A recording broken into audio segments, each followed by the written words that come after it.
Dear Poultry friends, welcome to episode number 8 of Tannin with Experts. In this episode, we discussed with Bertrand Le-Tallec how to control Gumboro disease in face of vvIBDV challenge or the new variant challenge. So stay tuned with the experts and know all about controlling Gumboro disease. Enjoy! Hello dear Poultry friends, I'm really happy and glad to receive today in Tannin with Expert Bertrand Le-Tallec. That's our vet service director in Ceva.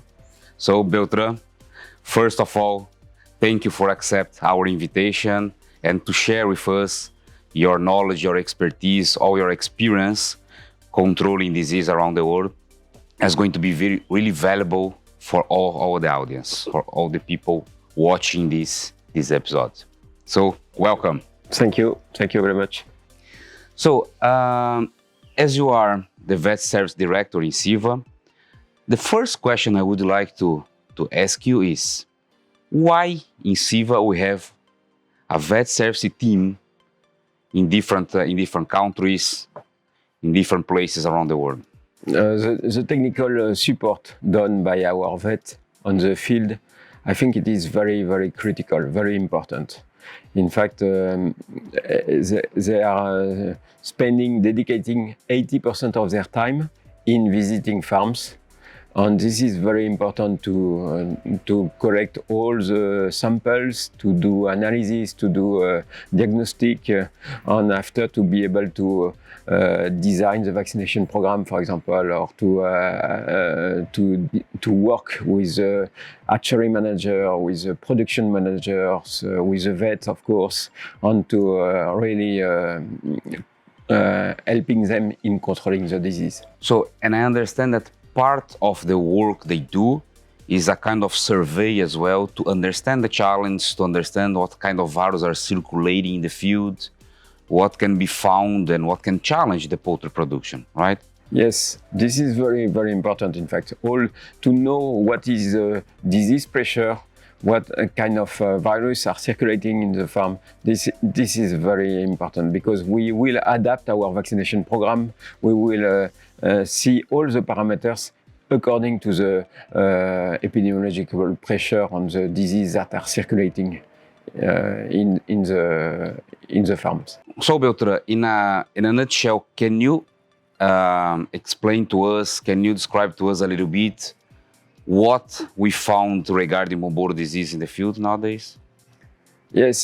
The 2 last years we run a global epidemiological survey in order to follow up the Gumboro disease all over the world. In all the countries, our vet make a lot of samples, a lot of serological, but a lot of PCR all over the world to see what was the challenge of Gumboro disease. And interestingly, we still see some vvIBD. What we were used to say it is vvIBD with a high mortality, 20% of mortality and a high impact on the performances. We still see that in some part of the world, in Africa, in Morocco, in Egypt, in Indonesia. We still see this kind of disease, but what we see also, it is a new kind of Gumboro disease, I would say, with much less pathogenic clinical signs, but still very present on inducing some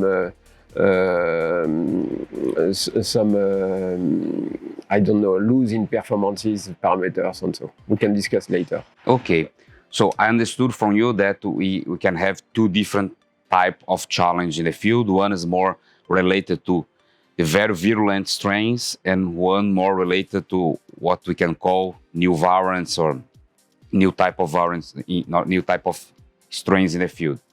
Regarding the very virulent strains, what we can do to monitor it, to understand it in the field, and more important than that, how to control it? Regarding the vvIBD, what it is very important, this vvIBD, when it colonizes the bursa, it induces a lot of mortality and so. So we need to, the idea with our vaccines, it is to really replace, to remove these strains with the vaccine strains. This is the idea of stopping the Gumboro cycle.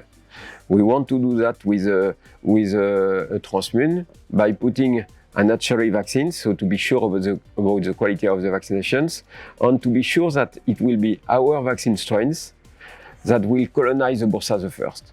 And this is the idea of stopping the Gumboro cycle, in fact.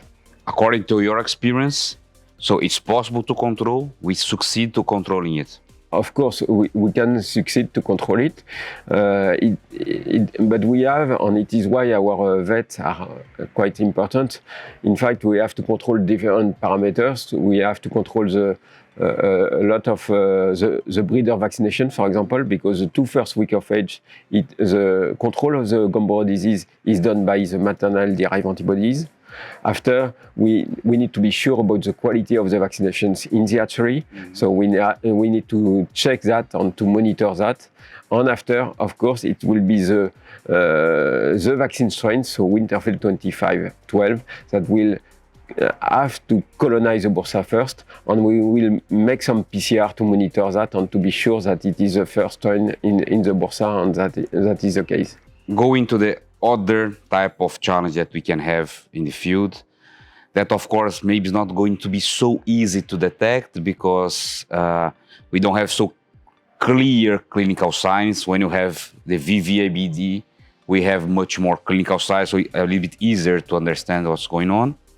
But one is not the reality. When you have, for example, more subclinical effects, when you have more this subclinical challenge, if not so very virulent strains, how can we monitor it? It is exactly that, Marco. In fact, we can monitor it. It is quite easy to monitor. We just need to take the bursa and to check what it is inside the bursa. If it is a field challenge, we will see that.